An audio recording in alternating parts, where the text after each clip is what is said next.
ಆತ್ಮೀಯ ವಿದ್ಯಾರ್ಥಿಗಳೇ, ಪ್ರಥಮ ಪಿಯುಸಿ ಅರ್ಥಶಾಸ್ತ್ರದಲ್ಲಿ ಸಂಖ್ಯಾಶಾಸ್ತ್ರದಲ್ಲಿ ಬರುವ 3ನೇ ಅಧ್ಯಾಯ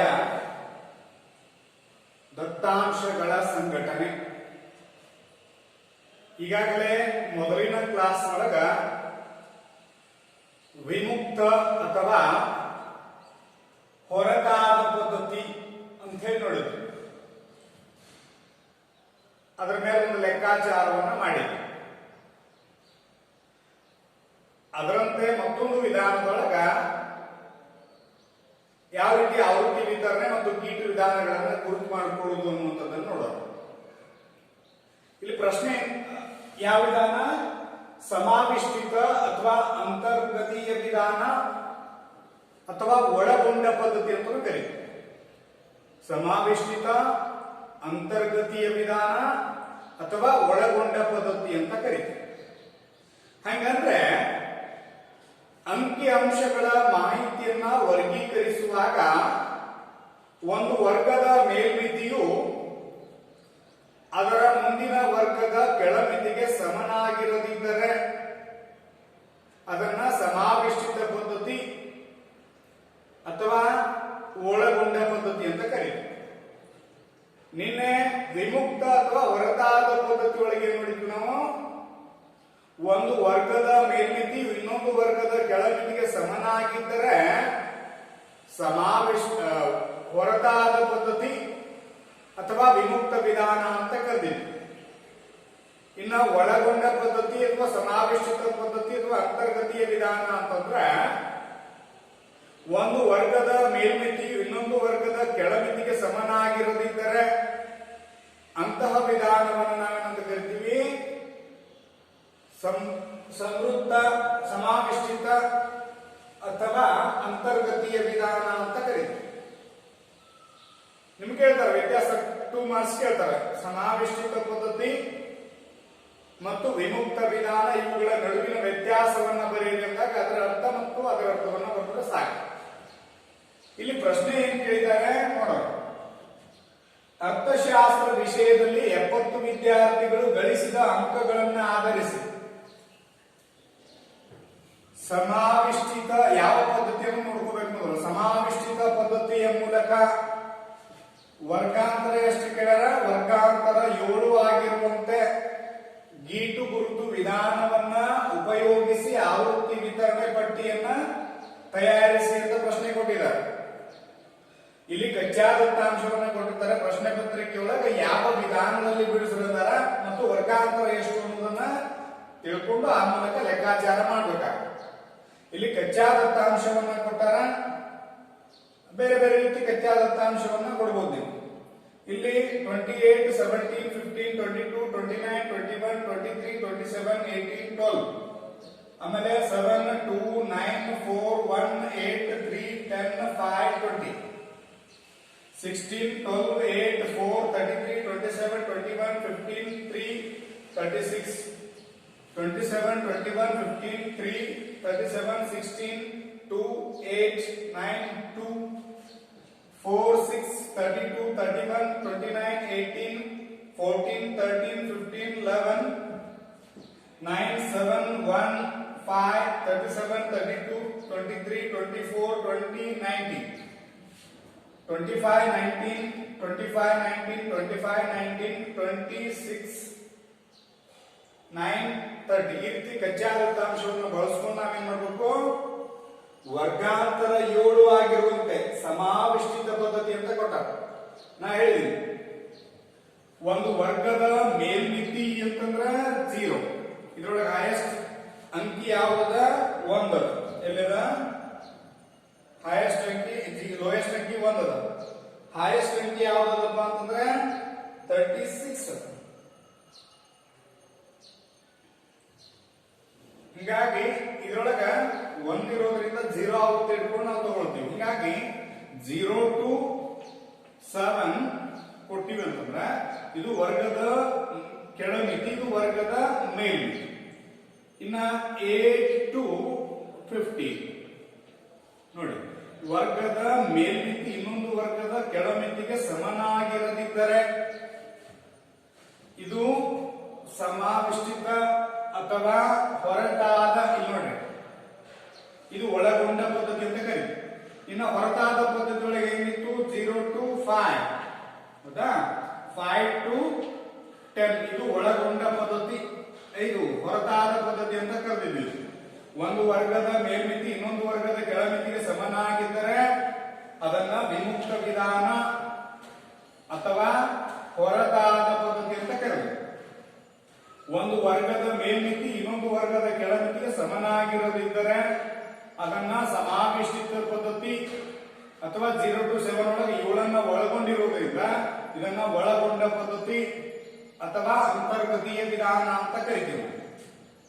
ಆ ಮೂಲಕ ಏನ್ ಹೇಳಿದ್ದಾರೆ, ವರ್ಗಾಂತರ 7 ಆಗಿರುವಂತೆ ಕೊಟ್ಟಾರೆ. ಆ ಮೂಲಕ 0 ದಿಂದ 7 ಇಟ್ಕೊಂಡಿರೋ, ಹಿಂಗಾಗಿ ವರ್ಗಾಂತರ 7 ಆಯ್ತು. ಇನ್ನ 0 to 7 ಒಳಗೆ ನಿನ್ನೇನ್ ಮಾಡಿದ್ವಿ, 0 to 5 ಒಳಗೆ 5 ಅಂತ ಇಟ್ಕೊಂಡಿರ್ಲಿಲ್ಲ. ಆದ್ರೆ ಇಲ್ಲಿ 0 to 7 ಒಳಗೆ 7 ಬಂದ ಇಟ್ಕೋಬೇಕು. ಯಾಕಂತಂದ್ರೆ ಇಲ್ಲಿ 7 ಇಲ್ಲ. ಯಾಕಂದ್ರೆ ಇದು ಸಮಾವೇಷ್ಟಿತ ಪದ್ಧತಿ ಇರೋದ್ರಿಂದ ಒಂದು ವರ್ಗದ ಮೇಲ್ಮಿತಿ ಇನ್ನೊಂದು ವರ್ಗದ ಕೆಳಮಿತಿಗೆ ಸಮನಾಗಿರೋದಿಲ್ಲ. ಇಲ್ಲಿ ವರ್ಗಾಂತರ ಎಷ್ಟಾಗಿರ್ಬೇಕು, 7 ಆಗಿರುವಂತೆ ನೋಡ್ರಿ. ಈಗ 0 to 7 ಇಟ್ಕೊಂಡಿದ್ವಿ. 0 to 7 ಆದ್ಮೇಲೆ ಇಲ್ಲಿ ಯಾವ್ದು ಬರ್ತದ, 8 ಬರ್ತದೆ. 8 ಇಟ್ಬೋದು. 8 to 15, ಯಾಕಂದ್ರೆ 15 minus 8 ಕೊಡುವುದು 7 ಬರ್ತದೆ. 15 minus 8 ನೋಡಿ, 8 ಬಿಡೋದು 9, 10, 11, 12, 13, 14, 15, 7 ಆಗಿದೆ. ಹಿಂಗಾಗಿ 7 ಇಟ್ಬೋದು. ಹಿಂಗಾಗಿ 15 ಅದ, ಇಲ್ಲಿ 16 ಇಟ್ಬೋದು. 16 ಬಿಡೋದು 17, 18, 19, 20, 21, 22, 23. ಹಿಂಗಾಗಿ ಇಲ್ಲಿ ವರ್ಗಾಂತರ ಎಷ್ಟು ಬರ್ತದ, 7 ಬರುವಂಗೆ ಇಟ್ಕೊಳ್ಳೋದು. ವರ್ಗಾಂತರ 7 ಬರುವಂತೆ ಈ ರೀತಿ ನಾವೇನ್ ಮಾಡ್ಕೋಬೇಕು, 0 to 7, 8 to 15, 16 to 23, 24 to 31, 32 to 39. ಈ ರೀತಿ ನಾವೇನ್ ಇಟ್ಕೋಬೇಕು. ಹೈಯೆಸ್ಟ್ ಸಂಖ್ಯೆ ಎಷ್ಟಿದೆ ಇಲ್ಲಿ, 36 ಇರೋದ್ರಿಂದ ಅದು ಬರ್ಬೇಕಲ್ಲ. ಆ ರೀತಿ ನಾವು 32 to 39 ವರೆಗೂ ಇಟ್ಕೊಂಡ್ವಿ. ಈಗ ನಿನ್ನೆ ಹೇಳಿದಂಗ ಕಚ್ಚಾ ದತ್ತಾಂಶದಲ್ಲಿರ್ತಕ್ಕಂಥ ಮೌಲ್ಯಗಳನ್ನ ತಕ್ಕೋಬೇಕು. ಇಲ್ಲಿ ಹೆಂಗ್ ಇಟ್ಕೊಂಡಿರುವಂತಂದ್ರೆ ಅದನ್ನ ಈ ಪ್ರಾಪ್ತಾಂಕಗಳನ್ನ ಕೊಟ್ಟಿರೋದಿಲ್ಲ, ನಾವು ಇಟ್ಕೋಬೇಕು. ಈಗ ಈ ರೀತಿ ಲೆಕ್ಕಾಚಾರ ಉತ್ತರ ಬಿಡಿಸಾಕತ್ತೀವಿ. 0 to 7 ಅಂತಂದ್ರೆ ಇಲ್ಲಿ ಒಳಗೊಂಡ ಪದ್ಧತಿ. ಅಲ್ಲಿಗೆ ಕಾರಣ ಅಂತಂದ್ರೆ 7ಅನ್ನ ಒಳಗೊಂಡಿರ್ತವೆ.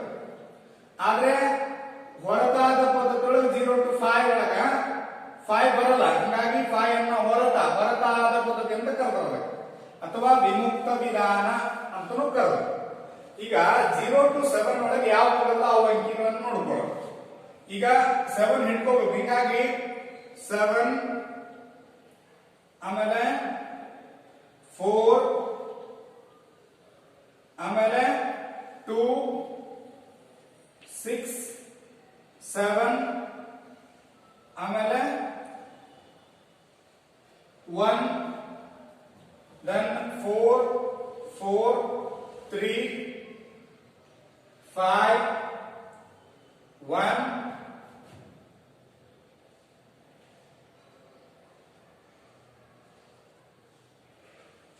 3, ಆಮೇಲೆ 2, ಇದರಲ್ಲಿ ಯಾವಿಲ್ಲ, 6, ಆಮೇಲೆ 5, 3, ಆಮೇಲೆ 9 ಬರಲ್ಲ. ಇಷ್ಟಿದಾವೆ. ಹಿಂಗಾಗಿ ನೋಡಿ 7, ಇದರಲ್ಲಿ ಹಿಂಗೆ ತಗೊಂಡಿವಿ ನಾವು, ಯಾವ ಬೇಕಾದ್ರೆ ತಗೋಬಹುದು. 7, 2, 4, 1, 3, 5, 4, 3, 3, 2, then 2,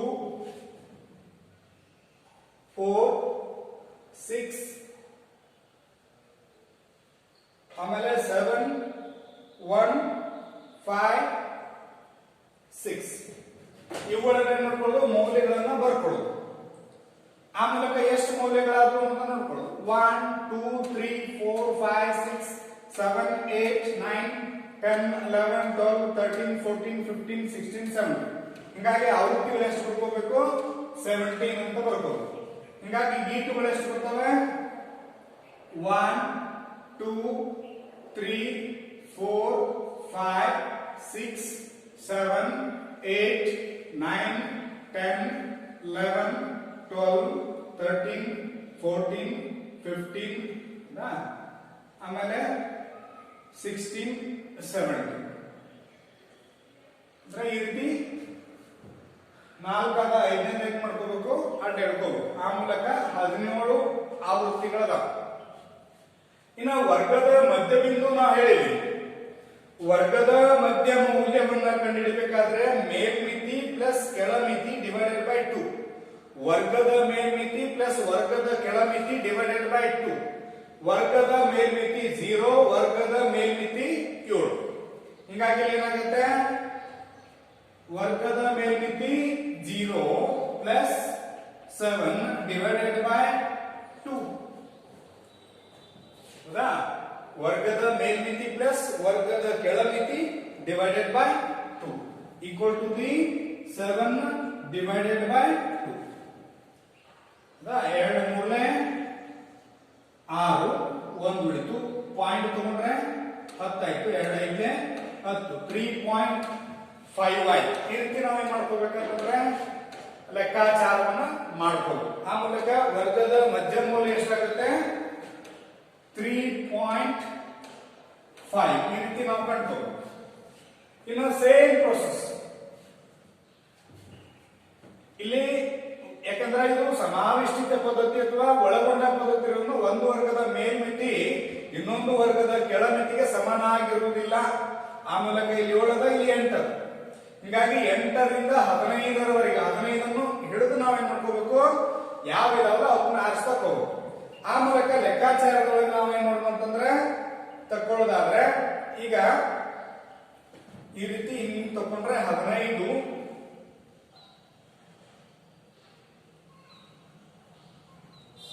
12 ಅಲ್ಲಿದೆ ಆಮೇಲೆ 9 ಆಮೇಲೆ 8 ಅಲ್ಲಿದೆ ಆಮೇಲೆ 10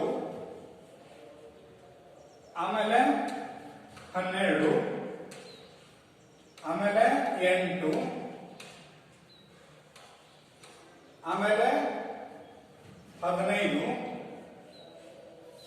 ಆಮೇಲೆ ಮತ್ತೆ 15 ಅಲ್ಲಿ ಇಟ್ಕೊಂಡಿರಿ ಈಗಾಗಲೇ ಆಮೇಲೆ 8 ಆಮೇಲೆ 9 ಆಮೇಲೆ 14 ಆಮೇಲೆ 13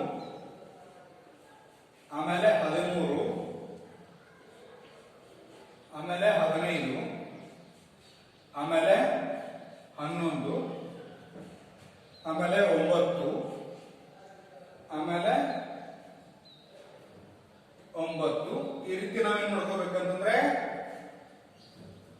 ಮೌಲ್ಯಗಳನ್ನ ತಕ್ಕೋಬೇಕು ಮೌಲ್ಯಗಳನ್ನು ತಗೊಂಡಾಗ ಎಷ್ಟು ಬಂದು ಇಲ್ಲಿ ನೋಡಿ 1 15 12 9 8 10 12 8 15 15 8 9 14 13 15 11 9 9 ಹಿಂಗಾಗಿ ಎಷ್ಟು ಬಂದು ಮೌಲ್ಯಗಳು ಅಂತಂದ್ರೆ 17 ಅದಾವ ಆ ಮೂಲಕ ಗೀಟುಗಳನ್ನ ಹಾಕ್ಬೋದು 1 2 3 4 5 ಏನ್ ಮಾಡ್ಕೋಬೇಕಂತ ಹೇಳಿ ಈ ರೀತಿ ಅಡ್ಡ ಹಾಕೋದು 5 6 7 8 9 10 ಹೌದಾ 11 12 13 14 15 16 17 ಈ ರೀತಿ ನಾವು ಮಾಡ್ಕೋಬೇಕು ಗೀಟುಗಳನ್ನ ಹಾಕೋದು ಆ ಮೂಲಕ ಇಲ್ಲಿ ಮಧ್ಯಬಿಂದುವನ್ನ ಕಂಡುಹಿಡಿಯೋದನ್ನ ಹೇಳಿದ್ವಿ ಈಗಾಗಲೇ 8 ನೋಡ್ರಿ ವರ್ಗದ ಮೇಲ್ಮಿತಿ ಅಂತಂದ್ರೆ 8 ವರ್ಗದ ಕೆಳಮಿತಿ ಅಂತಂದ್ರೆ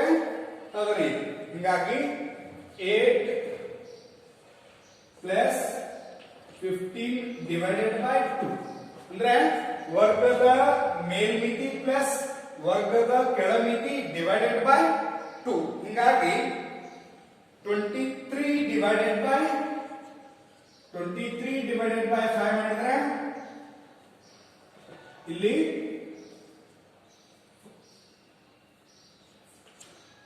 11.5 ಹೌದಾ? ಈ ರೀತಿ ನಾವು ತಗೋದು 11.5. ಹಂಗನ ಲೆಕ್ಕಾಚಾರ ಮಾಡೋಕ್ಕಿಂತ ಡೈರೆಕ್ಟ್ ಆಗಿ ಇಟ್ಬಿಡೋದು. ಹೆಂಗ ನೋಡಿ, 8, 9, 10, 11.5, 16, 17, 18, 19.5, 19.5. Then 24, 25, 26, 27.5, 27.5. Then 32, 33, 34, 35.5, 35.5. ಈ ರೀತಿ ಮಧ್ಯ ಬಿಂದುವನ್ನ ಅಥವಾ ವರ್ಗದ ಮಧ್ಯ ಮೌಲ್ಯವನ್ನು ತಗೊಳ್ಬಹುದು.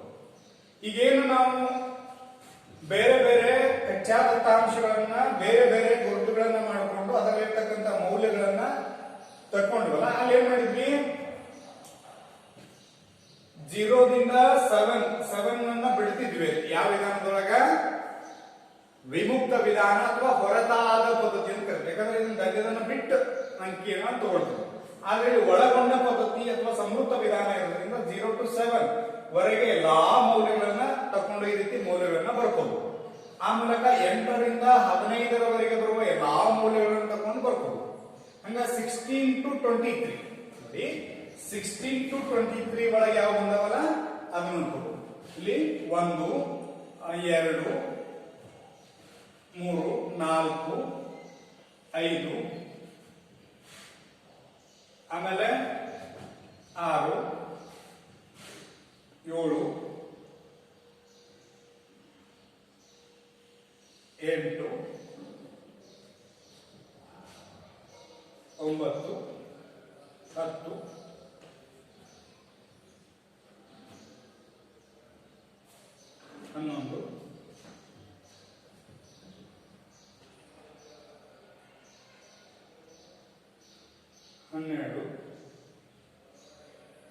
10, 11, 12, 13, 14, 15, 16, 17, 18 ಈ ರೀತಿ ಮೌಲ್ಯಗಳನ್ನು ತಗೊಂಡು ಆ ಮೂಲಕ ಏನದ ನೋಡಿ, 17, 22, 21, 23, 18, 20, 16, 21, 16, 18, 23, 20, 19, 9, then 19, 20. ಟೋಟಲ್ ಆಗಿ ಎಷ್ಟು ಪ್ರಾಪ್ತಾಂಕಗಳು? 1, 2, 3, 4, 5, 6, 7, 8, 9, 10, 11, 12, 13, 14, 15, 16, 17, 18. ಹೀಗಾಗಿ 18 ಆವೃತ್ತಿಗಳನ್ನು ಬರ್ಕೊಳ್ಳೋದು. ಆ ಮೂಲಕ 18 ಗುರುತುಗಳನ್ನು ಹಾಕೋದು. 1, 2, 3, 4, 5, 6, 7, 8, 9, 10, 11, 12, 13, 14, 15, 16, 17, 18 ಈ ರೀತಿ ನಾವು ಗುರುತುಗಳನ್ನು ಹಾಕೋದು. ಆ ಮೂಲಕ ಸೇಮ್ ಆಸ್ ವೆಲ್ ಇಲ್ಲಿ 23 ಮುಗಿದ, ಆಮೇಲೆ 24 to 31 ಇದು ವರ್ಗದ ವರ್ಗಾಂತರ. 31 minus 24 = 7 ಬರುತ್ತೆ. ಹೀಗಾಗಿ ವರ್ಗಾಂತರ ಎಷ್ಟು? 7 ಆಗಿದೆ. ಈ ರೀತಿ ಇದರಲ್ಲಿರ್ತಕ್ಕಂಥ ಮೌಲ್ಯಗಳನ್ನು ಆರಿಸಿಕೊಂಡಾಗ 28, 29, 27, 27, 27, 31, 29, 24, 25, 25, 25, 30 ಈ ರೀತಿ ಮೌಲ್ಯಗಳು ಎಷ್ಟು ಅಂದ್ರೆ 12. ಹೀಗಾಗಿ ಗೀಟ್ಗಳನ್ನು 12 ಆಗುವುದು. 1, 2, 3, 4, 5, 6, 7, 8, 9, 10, 11, 12 ಈ ರೀತಿ ಬರ್ತದೆ. ಲಾಸ್ಟ್ ಒನ್ ನೋಡಿ, 31 ಮುಗೀತು. ಹೀಗಾಗಿ 32 ಬಿಟ್ಟು ನೋಡಿ, 32 ಬಿಡು, 33, 34, 35, 36, 37, 38, 39 ಹೀಗಾಗಿ 7 ಬರುತ್ತೆ. 39 minus 32 = 7 ಬರಬೇಕು. ವರ್ಗಾಂತರ 7 ಬರಬೇಕು. ವರ್ಗಾಂತರ 7 ಅಂತಂದ್ರೆ 7 ಇಟ್ಕೊಳ್ಳಿ. ಆ ಮೂಲಕ ಅದರಲ್ಲಿ ಬಂದಿರತಕ್ಕಂಥ ಮೌಲ್ಯಗಳನ್ನ ಇದರಲ್ಲಿ ಕಚ್ಚಾ ದತ್ತಾಂಶಗಳಿಗೆ ತಕ್ಕೋಬಹುದು. ಆ ಮೂಲಕ 33, 36, 37, 32, 37, 32 ಹೊಸದಾಗಿ 1, 2, 3, 4, 5, 6 ಮೌಲ್ಯಗಳು ಬಂದವ. 6 ಮೌಲ್ಯಗಳನ್ನು ಇಟ್ಕೊಂಡ್ವಿ. ಆ ಮೂಲಕ 1, 2, 3, 4, 5, 6 ಈ ರೀತಿ ಗೀಟುಗಳನ್ನ ಹಾಕೋದು. ಅದ್ರ ಜೊತೆಗೆ ಇಲ್ಲಿ ಏನ್ ಮಾಡ್ಬೇಕಂದ್ರೆ ಕೊಟ್ಟಿರ್ತಕ್ಕಂತ ಕಚ್ಚಾ ದತ್ತಾಂಶಗಳು ಎಷ್ಟಿದಾವೆ ಅದಕ್ಕೆ ಅನುಗುಣವಾಗಿ ಏನ್ ಮಾಡ್ಬೇಕಂದ್ರೆ ಆವೃತ್ತಿಗಳು ಬರಬೇಕು. ಇಲ್ಲಿ ಸ್ವಲ್ಪ ಏರುಪೇರು ಆಯ್ತು ಸಹಿತ ನೋಡ್ಲಿಕ್ಕೆ ಸುಲಭ ಅನಿಸ್ತದ, ಆದ್ರೂ ಬಹಳಷ್ಟು ಕನ್ಫ್ಯೂಸ್ ಮಾಡ್ಕೊಳ್ಳೋದ್ರ ಮೂಲಕ ಸ್ವಲ್ಪ ವ್ಯತ್ಯಯ ಆದ್ರೂ ಸಹಿತ ಉತ್ತರ ಬರುವಂತ ಸಾಧ್ಯತೆ ಇರುತ್ತೆ. ಇಲ್ಲಿ ಒಂದ್ ಲೈನ್ ಅಲ್ಲಿ ಹಾಕಿದಾವೆ, ಹಿಂಗಾಗಿ 10, 20, 30, 40, 50, 60, 70 ಇದಾವೆ. ಇಲ್ಲಿ ಆವೃತ್ತಿಗಳೆಲ್ಲ 17 plus 17, 17 plus 18 plus 12, 6 equal to 17 ಆಗುತ್ತೆ. ಅವಾಗ ಮಾತ್ರ ಇದೇನಾಗತ್ತಪ್ಪ ಅಂದ್ರೆ ಲೆಕ್ಕಾಚಾರ ಕರೆಕ್ಟ್ ಬರ್ತದೆ. ಈ ರೀತಿ ನೀವು ಬಿಡಿಸಿದ್ರಪ್ಪ ಅಂತಂದ್ರೆ 6 ಅಂಕದ ಪ್ರಶ್ನೆ. ನೋಡಿ, ಪ್ರಶ್ನೆ ಕೇಳುವಾಗ ಮೊದಲಿಗೆ ತಿಳ್ಕೊಳ್ತಕ್ಕಂಥದ್ದು ಅದು ಯಾವ ವಿಧಾನದಲ್ಲಿ ಬಿಡಿಸ್ತೀರಿ ಅಂತಾರ, ಜೊತೆಗೆ ವರ್ಗಾಂತರ ಎಷ್ಟು ಆಗಿರುವಂತೆ ಬಿಡಿಸ್ರಿ ಅಂತ. ಒಂದು ವೇಳೆ ವರ್ಗಾಂತರ ಕೊಟ್ಟಿರ್ಲಿಲ್ಲ, ಯಾವ ವಿಧಾನ ಅಂತ ಹೇಳಿ ಕೊಟ್ಟಿರ್ಲಿಲ್ಲ ಅಂತಂದ್ರೆ ಅದನ್ನ ಒಂದು ಯಾವ್ದಾದ್ರು ವಿಧಾನವನ್ನು ಬಿಡಿಸೋದ್ರ ಮೂಲಕ ನೀವು ಉತ್ತರವನ್ನ ಕಂಡುಕೋಬಹುದು ಅನ್ನೋದನ್ನ ತಿಳ್ಕೊಳ್ತಾ ಇವತ್ತಿನ ಈ ತರಗತಿಗೆ ವಿರಾಮ ನೀಡ್ತೀವಿ. ಇದರಂತೆ ಇದೇ ಪ್ರಾಪ್ತಾಂಕಗಳನ್ನ ಬಳಸಿಕೊಂಡು ವರ್ಗಾಂತರ 8 ಆಗಿರುವಂತೆ ಬಿಡಿಸ್ರಿ. ಇದೇ ಪ್ರಾಪ್ತಾಂಕಗಳ ಕಚ್ಚಾ ದತ್ತಾಂಶಗಳನ್ನು ಬಳಸ್ಕೊಡ್ರಿ. ವರ್ಗಾಂತರ 8 ಆಗಿರುವಂತೆ ವರ್ಗಗಳನ್ನ ಯಾವ ರೀತಿ ರಚಿಸ್ಕೋಬೇಕು, ಮೌಲ್ಯಗಳನ್ನ ಯಾವ ರೀತಿ ಕಂಡುಕೋಬೇಕು, ಗೀಟು ಗುರುತುಗಳನ್ನ ಯಾವ ರೀತಿ ಹಾಕೋಬೇಕು, ಆವೃತ್ತಿಗಳನ್ನ ಕಂಡುಕೊಳ್ಳೋದ್ರ ಜೊತೆಗೆ ಮಧ್ಯಬಿಂದುವನ್ನು ಕಂಡುಕೊಳ್ತಕ್ಕಂಥ ರೀತಿ ಹೇಳಿದ್ದೀವಿ.